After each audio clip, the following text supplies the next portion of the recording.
महाराज जी, क्रोधी मन को कैसे शांत करूं? क्रोध का मूल काम है। क्रोध की स्वयं की सत्ता नहीं। कामा संजायते क्रोधा, क्रोधा स्मृति विभ्रमा स्मृति भ्रंशात बुद्धिनाशो बुद्धिनाशात प्रणश्यति। पहली बात तो ये कि आजकल अपने लोग ऐसे आचरण करते हैं जिससे हमारी क्षमता शारीरिक और बौद्धिक दोनों नष्ट हो रही। खान पान और ब्रह्मचर्यहीनता, जो दृष्टि में ही नहीं देखा जा रहा, उस पर सुधार ही नहीं किया जा सकता। क्योंकि छोटे छोटे बच्चों के पास मोबाइल है, छोटे छोटे बच्चे गंदी हरकतें करके अपने को नष्ट कर रहे हैं। अब कैसे, जब नींव ही खराब है तो हम महल की बात कैसे कर सकते हैं कि बहुत बढ़िया बिल्डिंग बन सकती है? अगर संयम से रहा जाए, गृहस्थ भी ब्याह भी हो जाए तो भी संयम से रहा जाए, खान पान पवित्र किया जाए और प्रभु का नाम जप किया जाए, तो हमारी निर्णायक गलत है। हमें क्रोध कब आता है? जब हमारे निगेटिव प्रतिकूल कोई बात होती है। मतलब पॉजिटिव अनुकूल में कभी क्रोध आया है क्या? आप देखो, आ ही नहीं सकता। जब हमारे कोई विचार पॉजिटिव हो, अनुकूल, व्यवस्थित, तो फिर हमें क्रोध आएगा ही नहीं। तो जिसको हमने प्रतिकूल और निगेटिव माना है, उसका निर्णय करने वाली अगर हमारी बुद्धि ठीक हो तो हम अपने आप को बचा लेंगे और सामने वाले को भी बचा देंगे। पर वो बुद्धि इतनी अपवित्र हो गई, असमर्थ हो गई, कोई ठीक निर्णय नहीं कर पा रहे, तो फिर हमें गुस्सा आ जाते हैं या लड़ाई लड़ते हैं या मन से उसका अनिष्ट सोचने लगते हैं। हर तरह से हमारी भी हानि है, उसकी भी हानि है। जिसने हमारे प्रति नकारात्मक चेष्टाएं की तो उसकी हानि होगी कि नहीं ये तो पता नहीं, पर अपनी हानि तुरंत होने शुरू हो जाती है जब हम क्रोध करते हैं। हृदय जलने लगता है, विचार गंदे होने लगते हैं, भावना हमारी हमको जलाने लगती है।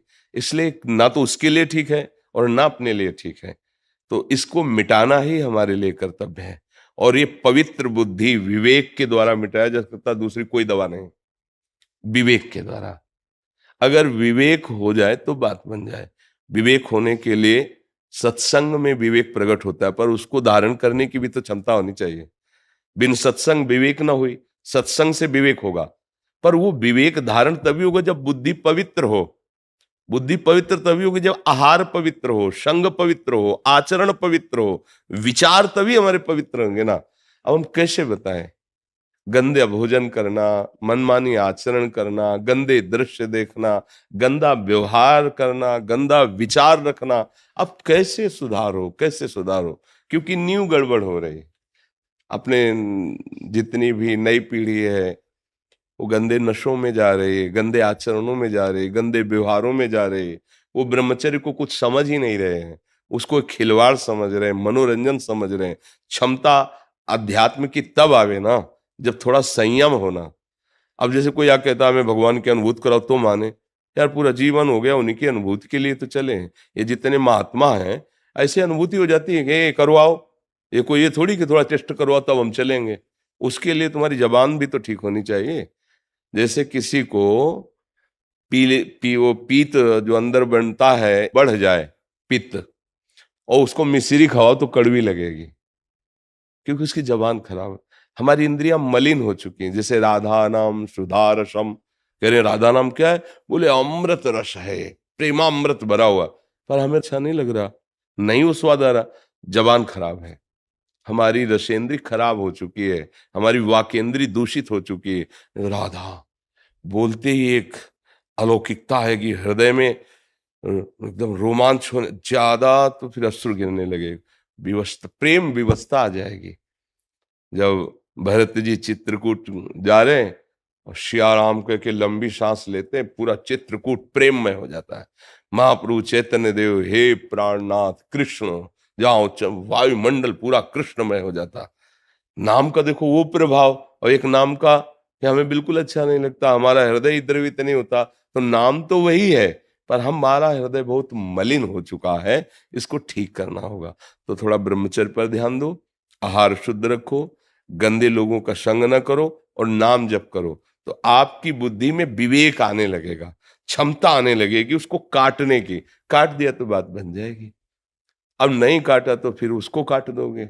लड़ाई झगड़ा गाली गुप्ता ये सब यही तो हो रहा है। संसार नाक में गुस्सा रखा है, नाक में जरा से छू गया तो पीट देगा, वो गाली दे देगा। ये नहीं समझ रहा भीड़ है, धक्का लगा होगा, जिससे छुआ है वो भी असमर्थ है, भीड़ में उसको धक्का लगी, उससे हमारे द्वारा लगे, कोई बात नहीं। अगर लग भी जाए अपने, कोई बात नहीं, कोई बात नहीं, आप आराम से, तब लगेगा कि हाँ मनुष्यता है इसमें। तो अपने को आगे बढ़ना है तो आहार ठीक करो, कोई ऐसे गंदे पदार्थ नशे वाले मत लो।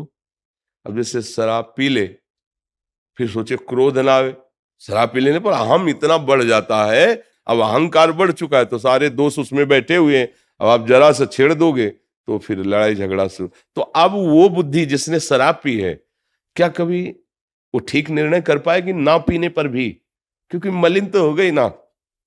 अब जो मांस खाई हुई हिंसक वृत्ति प्रकट करने वाला भोजन है, भले आपने हिंसा नहीं की, लेकिन उसकी हिंसा हुई है, उसमें आप सहयोगी हैं क्योंकि आप खा रहे हैं, तो आपकी बुद्धि क्या करेगी? हिंसक बनेगी, उसमें क्रूरता आएगी, निर्दयता आएगी। आप गंदे आचरण कर रहे हैं, व्यभिचार आदि दोष, आपकी बुद्धि एकदम घृणित मलिन हो जाएगी। अब उस बुद्धि में विवेक उत्पन्न हो, निर्णय करने लायक बने, तो बड़ा असंभव सा दिखाई देता है आज के वायुमंडल में, वातावरण में। पर आप अहोभाग्य है, धन्य भाग है आपका कि आप इस अवस्था में भी अपनी बुद्धि को क्रोध रहित करना चाहते हैं। तो नाम जप करो, अच्छा आहार करो, और जब कभी कोई क्रोध दिलाने वाली बात आवे तो निश्चित समझो आपके किसी पाप का नाश करने के लिए वो भगवान लीला रचे, चुपचाप बचा के निकल जाओ, अपने को भी और सामने वाले को भी।